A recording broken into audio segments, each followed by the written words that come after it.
આચાર્ય શ્રી શિક્ષક તથા મારા પ્રિય મિત્રો, આજે હું દીકરી વાલો દરે વિષય પર મારા વિચારો રજૂ કરવા જઈ રહી છું. આપણા સમાજમાં દીકરીનું સ્થાન વિશિષ્ટ અને મહત્વપૂર્ણ છે.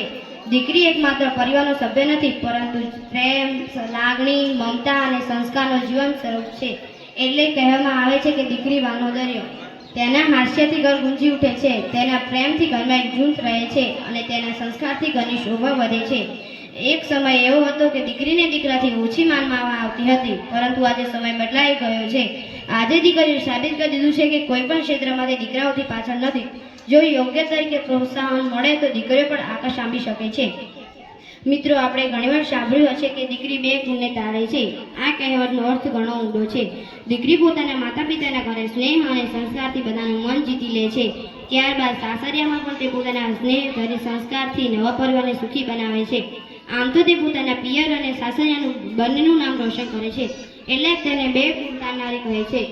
આજના આધુનિક યુગમાં અનેક ક્ષેત્રમાં દીકરીઓ અદ્ભુત સરળતા મેળવી રહી છે. રમતગમતમાં વિશ્વભરમાં ભારતનું નામ ગૌરવથી ઊંચું કરી રહી છે. દીકરી સૈન્ય, પોલીસ, ન્યાયતંત્ર, રાજકારણ, ઉદ્યોગો અને અવકાશ સંશોધન જેવા ક્ષેત્રોમાં પણ દીકરીઓ આગળ વધી રહી છે.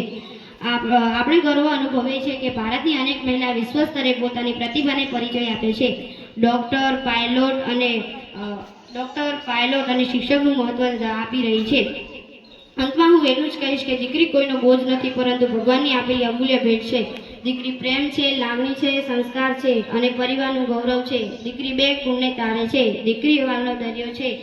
આજે દેશના ઉજ્જવળ ભવિષ્યનો આધાર છે. ચાલો આપણે સૌ મળીને દીકરીનું સન્માન કરીએ અને તેને શિક્ષિત બનાવીએ અને તેના સપનાઓ સાકાર કરવામાં સહયોગ આપીએ. ધન્યવાદ.